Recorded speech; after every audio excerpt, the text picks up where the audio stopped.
안녕하세요.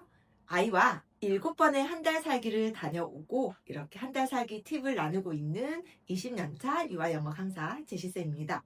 저는 아이와 말레이시아 3번, 태국, 방콕 스쿨링, 치앙마이, 세부, 그리고 보홀, 호주 스쿨링까지 7번의 한 달 살기를 다녀왔어요.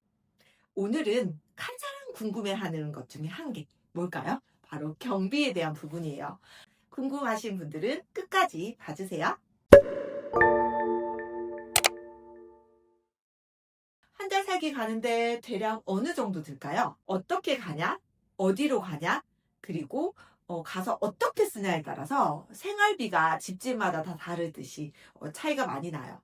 직접 가서 한국처럼 밥을 좀 해먹고 하면 돈이 훨씬 덜 들고요. 그리고 동남아 같은 경우에는 로컬 음식을 많이 먹거나 한식을 주로 가시면은 아무래도 한국만큼 아니면 한국보다 더 비싸게 한식당이 가격이 세기 때문에 섞어서 가시면 괜찮을 것 같고, 예를 들어서 뭐 여행 같은 경우에도 좀 근방에 좀 싸게 갈 수 있는 박물관, 미술관, 도서관, 부모님들의 여행 스타일이라던가 아이가 좋아하는 것에 맞춰서 하면은 될 것 같습니다. 대략 어떻게 들었는지 제 경험을 통해서 알려드리도록 할게요. 그 말레이시아 같은 경우에는 생활비 부분에 있어서 아무래도 호주나 뉴질랜드보다는 렌트비가 싸요. 좀 이렇게 수영장도 있고 뭐 KLCC 앞에 있는 이런 좋은 레지던스형 호텔들도 많이 있어서 선택의 폭이 좀 넓고요. 외곽으로 들어가면 당연히 호텔이나 숙박비가 확실히 저렴해진다는 거 참고해 주시면 될 것 같아요. 150에서 200선이면 아이와 엄마 혼자 가서 방 하나 있고 뭐 이렇게 거실 작게 있고 주방 있고 해서 에어비앤비로 쉽게 구할 수 있는 곳은 말레이시아 쿠알라룸푸르 같은 경우는 그랬고요. 그리고 호주 같은 경우에는 아무래도 뉴질랜드도 마찬가지인데 아무래도 집값이나 생활비 더 비싼 편이에요. 그래서 여행이 많이 가는 시기인지 그리고 어느 지역인지에 따라서 가격 차이가 많이 나는데 한 400에서 500 정도 생각하고 가시면 좋으실 것 같고, 호텔은 요거보다 더 비쌀 거고 에어비앤비 기준으로 보시면 됩니다. 숙박비가 가장 큰 부분이에요. 그래서 내가 호텔을 갈지 그리고 호텔형 레지던스나 에어비앤비로 갈지 요거에 따라서 가격이 좀 많이 차이가 나요. 그래서 알아보시고 검색해 보시고 에어비앤비도 한번 찾아보시고 하시면은 되게 도움이 될 것 같고요.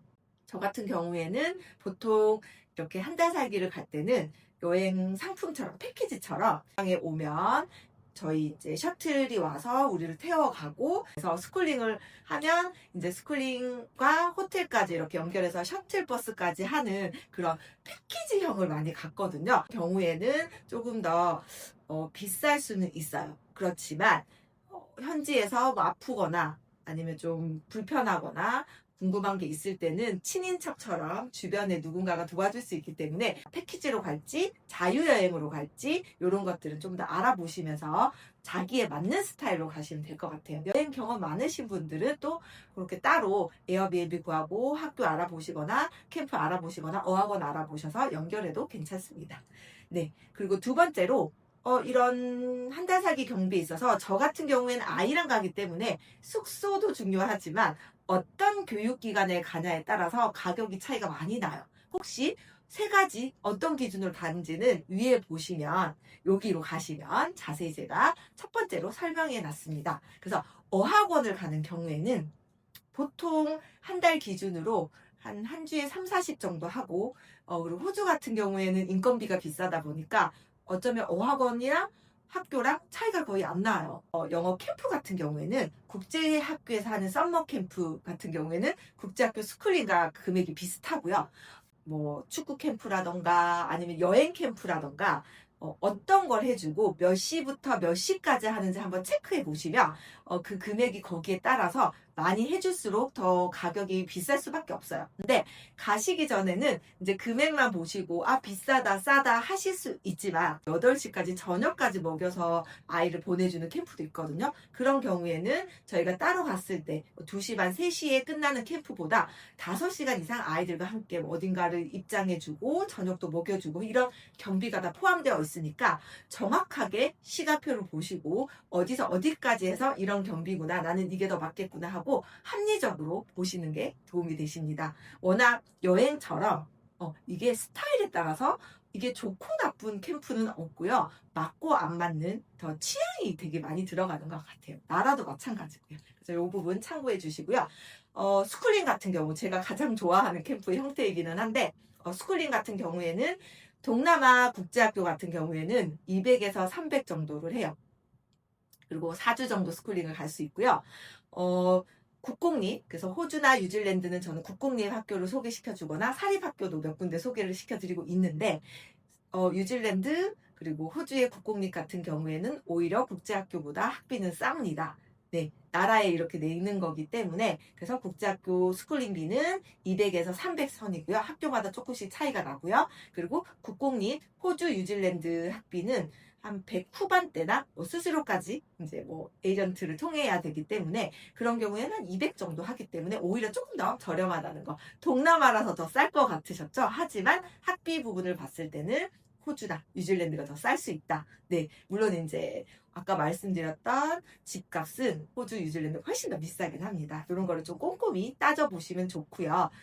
그리고 전체적으로 봤을 때 금액은 이렇게 표로 제가 한번 나타냈는데 이거는 블로그에 더 자세하게 써놓은 부분이 있어서 아래 링크, 댓글 링크로 제가 남겨놓도록 하겠습니다. 스쿨링 엄마랑 아이 간 경우에는 800에서 1000만 원, 비행기가 그리고 간단한 이런 거 다 합치면 1000 정도 이상은 들었던 것 같고요. 대신에 가서 좀 편하게 아무래도 물가가 싸다 보니까 밥도 많이 사 먹고 제가 직접 하진 않았었고요. 좀 이렇게 다양한 곳들을 많이 가고 좀 많이 펑펑 쓰면서 지냈던 약간 공주처럼 지냈던 느낌이 나고요.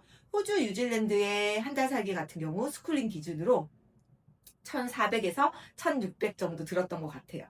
네, 그래서 이 같은 경우에는 도시락도 싸야 되고 어쩔 수 없는 부분, 간식도 싸줘야 되고 한식을 먹고 싶고 또 워낙 그 생활 물가도 비싸고 외식이 저는 그렇게 맛있진 않더라고요. 그래서 직접 요리를 했었거든요. 그러다 보니까 조금 엄마가 고될 수는 있지만 그것 또한 소소한 재미가 돼서 도시락 싸주고 같이 밥 해 먹고 공원 가서 둘이 이렇게 햄버거 먹고 이러면서 지냈었거든요. 그런 부분 감안했을 때 네, 이렇습니다. 생각보다 많이 차이는 안 나죠. 어머님들의 스타일, 또 좋아하는 거 이런 거를 보시고 한번 계획을 세워보시고 가기 전에 많이 알면 알수록 가서 또 경비를 더 줄일 수 있으니까 참고해 주시기를 바랍니다. 그리고 마지막으로 네, 이렇게 한 번 더 요 정도의 가격이지만 이 가격은 참고용이기 때문에 어떻게 생활하는지에 따라서 많이 차이 난다는 거 꼭 한번 체크해 보시고요. 제 기준으로 남긴 거라서 참고만 부탁드리고요. 다음 시간에는 제가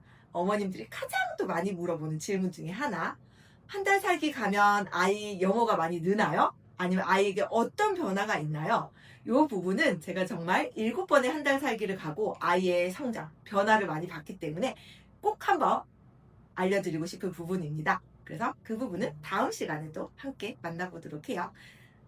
미리 구독과 좋아요 꾹꾹 눌러주시고요. 자주 놀러와 주세요.